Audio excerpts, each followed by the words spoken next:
blackmailing কৰা হয়েছে কিয়নো হু ইজ জিতু বৰুৱা শৃংখল চলিয়া আৰু কোন কোন আছে এনেকুৱা উচ্ছৃংখল মন্তব্য কৰা তেওঁলোকে অধ্যয়ন কৰক অসমীয়া জাতি সম্পৰ্কে অসমীয়া ভাষা 1931 চনত অসমীয়া ভাষী মানুহৰ সংখ্যা আছিল মাত্ৰ 31% 1931 চনত আৰু স্বেচ্ছাই এই মিয়াই অসমীয়া ভাষাক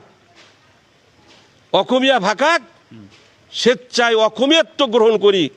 নিজেৰ ভাষা মাতৃভাষা বলি স্বীকৃতি দি 1951 চনত অসমীয়া ভাষী মানুহৰ শতকৰা সংখ্যা 62লৈকে প্রতিষ্ঠিত করেছে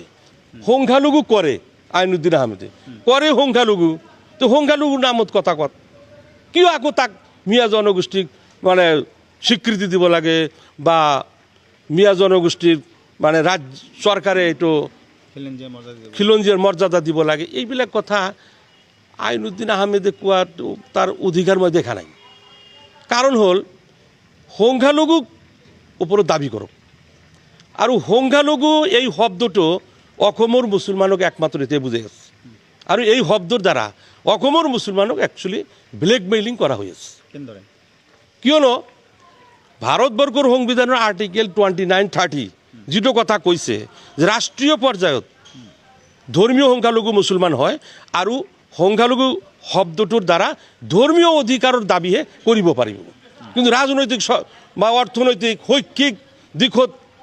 সেই ক্ষেত্ৰত এই সংখ্যালঘু সম্প্ৰদায় সংখ্যালঘু জনগোষ্ঠী মুছলিম সম্প্ৰদায় মুছলিম জনগোষ্ঠী বা ইফালে আকৌ মুছলিম সাহিত্য পৰিষদ এইবিলাক কথা বিধি বহিৰ্ভূত কথা সংবিধান বিৰোধী কথা গতিকে আমি কৈছোঁ যিসকলে সংখ্যালঘুৰ নেতা তেওঁলোকক আমি আহ্বান জনাইছোঁ অনুৰোধ কৰিছোঁ কি সংগঠন কৰিলে কি কথা ক'লে সংবিধানেও গ্ৰহণ কৰিব চৰকাৰেও গ্ৰহণ কৰিব আৰু পৰিৱেশ আমাক আগত সৃষ্টি কৰিব লাগিব জনগোষ্ঠী তো অসমত এটাও নাছিল তো প্ৰতিটো জনগোষ্ঠী তাৰ নিজৰ নামতেই হোক যিকোনো নাম দি আজি তাৰা পৰিৱেশ সৃষ্টি কৰিছে আৰু প্ৰত্যেকেই সেই জনগোষ্ঠীৰ দাবীদাৰ আছিল আমি মিয়া পৰিষদে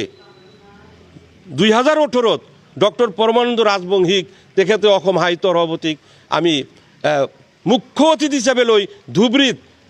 খিলঞ্জীয়াৰ গণবিক্ষোভ কাৰ্যসূচী অনুষ্ঠিত কৰিছোঁ তাতেওতো আমি খিলঞ্জীয়াৰ কথাটো কৈছোঁ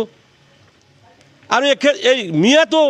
ক'ত আৰু বাংলাদেশীৰ ইয়াতে এওঁলোকৰ চিন আছে এওঁলোকে ইতিহাস পঢ়িব লাগে যিসকলে এই কথা কৈ আছে যেনেকৈ জিতু বৰা আৰু কি নাম কৰে এইটো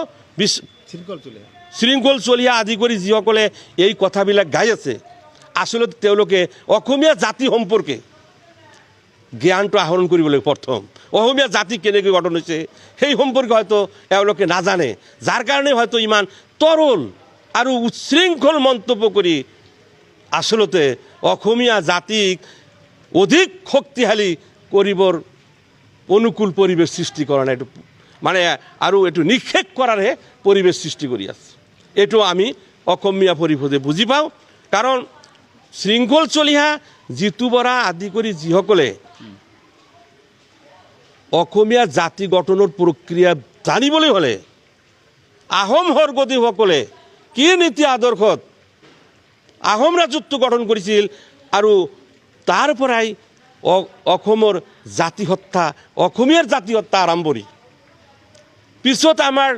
মহাপুৰুষ শ্ৰীমন্ত শংকৰদেৱে মানে যি নীতি আদৰ্শৰ দ্বাৰা সমন্বয় সম্প্ৰীতিৰ নীতি আদৰ্শৰে শতাধিক জনগোষ্ঠীক বা সম্প্ৰদায়ক জনগোষ্ঠীক মানে একেলগ কৰি নামঘৰৰ ভেটিৰ পৰা অসমীয়া জাতি গঠন প্ৰক্ৰিয়া আৰম্ভ কৰিছিল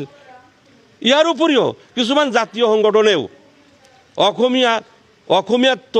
আৰু অসমীয়া জাতিক অধিক শক্তিশালী কৰিবৰ কাৰণে তেওঁলোকেও কাৰ্যসূচী লৈ আগবাঢ়ি আহিছে কিন্তু তাৰে মাজত কিছু হয়তো জাতীয় সংগঠনৰ নামত কিছুমান নেতাই